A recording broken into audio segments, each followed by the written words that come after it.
आज का सेशन काफ़ी ज़्यादा स्पेशल होने वाला है ऐसे इन्वेस्टर्स के लिए जो आईपीओ में इंटरेस्ट रखते हैं एंड आईपीओ में अप्लाई करते हैं। Due to lack of knowledge हमने देखा है कि बहुत सारे इन्वेस्टर्स एसएमई आईपीओ को अप्लाई नहीं कर पाते हैं, क्योंकि एसएमई आईपीओ में ऐसा माना जाता है कि रिस्क काफ़ी ज़्यादा होता है as well as capital investment भी बहुत ज़्यादा होती है।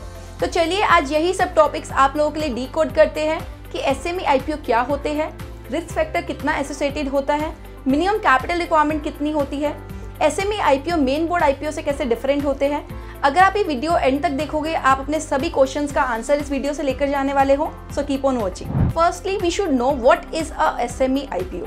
ये जानने से पहले ये जान लेते हैं कि स्मॉल एंड मीडियम एंटरप्राइजेज यानी कि एसएमई कंपनीज कौन सी होती है। जैसे कि आपको नाम से ही पता लग रहा है, small as well as medium companies. अगर हम थ्रेशोल्ड लिमिट देखें तो इन कंपनीज की टर्नओवर जनरली लार्जर कंपनी से कम होती है। स्मॉल एंटरप्राइजेस को अगर कंपेयर करें तो इसमें जो टर्नओवर है 5 करोड़ से 50 करोड़ तक की है एंड मीडियम एंटरप्राइजेस में 50 करोड़ से 250 करोड़ तक की है।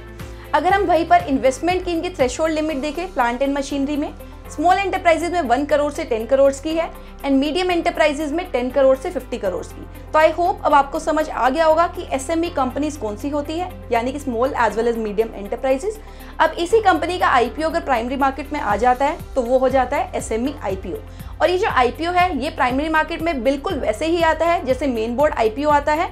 तो इसीलिए आई होप आपको ये डाउट क्लियर हो गया होगा। नेक्स्ट हम बात करते हैं क्या इशू साइज या फिर पेड अप कैपिटल का साइज एसएमई आईपीओज में कम होता है। हाँ जी, तो अगर हम पेड अप कैपिटल की बात करें मेन बोर्ड आईपीओज की ज्यादा होती है as compared to SME IPO. Post issue paid up capital की बात करें तो मेन बोर्ड आईपीओ में ये मिनिमम 10 करोड़ की होनी चाहिए, और अगर एसएमई आईपीओज की बात करें paid up capital minimum 1 crore की चाहिए एंड मैक्सिमम 25 करोड़ तक की हो सकती है।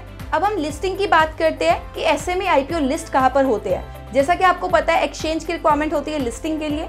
मेन बोर्ड आईपीओ हमारा NSC as well as BSE पर लिस्ट होता है, बट अगर हम बात करें एसएमई आईपीओ का, एनएससी पर ही एक एक्सचेंज बनाया गया है जिसका नाम है एनएससी इमर्ज एंड बीएसई वालों ने अपना एक एक्सचेंज बनाया है बीएसई एसएमई एक्सचेंज।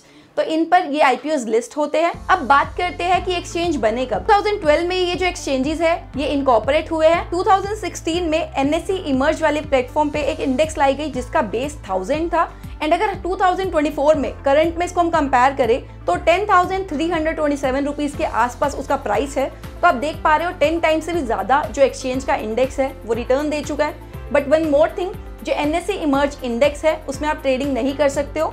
ये एक्सचेंज सिर्फ अपने स्टॉक्स की परफॉर्मेंस को रिफ्लेक्ट करता है, इसमें ट्रेडिंग अलाउड नहीं है। अब बात करते हैं नंबर ऑफ अलॉटीज या फिर सब्सक्राइबर्स की। मेन बोर्ड आईपीओ बड़ा आईपीओ होता है as compared to SME IPO, तो वहां पर मिनिमम 1000 सब्सक्राइबर्स चाहिए ताकि आईपीओ लिस्ट हो सके।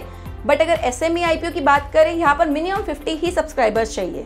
इन्वेस्टमेंट की बात करें तो रिटेल कैटेगरी में मेन बोर्ड आईपीओ में 10,000 से लेकर 15,000 का एक लोट होता था, बट एसएमई आईपीओ में काफी ज्यादा है, 1 लाख से भी ज्यादा का एक लोट होता है।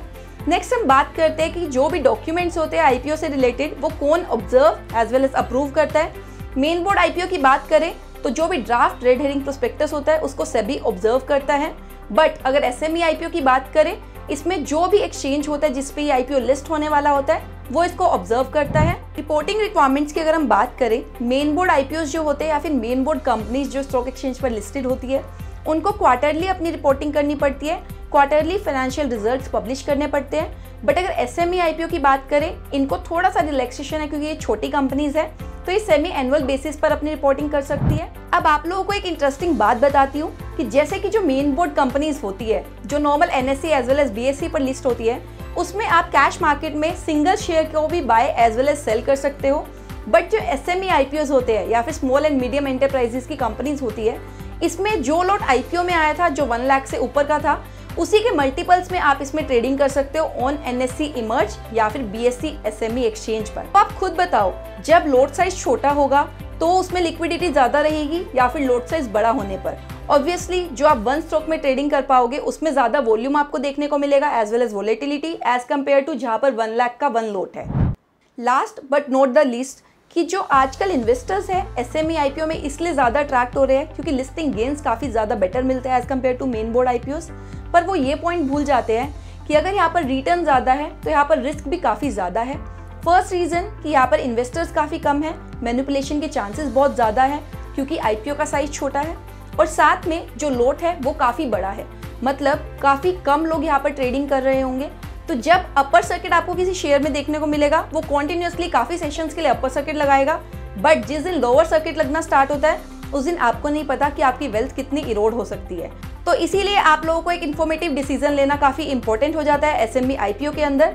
एंड यही मेन रीज़न है कि मैं एसएमई आईपीओ की वीडियो नहीं बनाती हूँ, क्योंकि एसएमई आईपीओ का एक तो साइज़ काफ़ी छोटा होता है एंड सेकेंडली इसका जो लोट साइज़ है वो काफ़ी बड़ा होता है, जिसकी वजह से मैनिपुलेशन की चांसेस काफ़ी हाई रहते हैं। एंड रिटेल जो कैटेगरी होती है उसमें स्मॉल इन्वेस्टर्स होते हैं, उनको लॉस काफ़ी ज़्यादा इनकर करना पड़ सकता है। सो नाउ आई होप कि आप लोगों को एसएमई आईपीओ के रिगार्डिंग सारी डिटेल्स समझ आ गई होगी। अगर आपको स्टिल कोई डाउट है तो आप हमें कमेंट सेक्शन में बता सकते हैं। Will try to solve your doubt. आप इस वीडियो को ज़्यादा से ज़्यादा शेयर करें ताकि आपके साथ जो इन्वेस्टर्स हैं वो कभी भी किसी एसएमई आईपीओ के मैनिपुलेशन का शिकार ना हो। That's it for the day. I hope आपको मेरी वीडियो से कुछ नया पॉइंट सीखने को मिला होगा।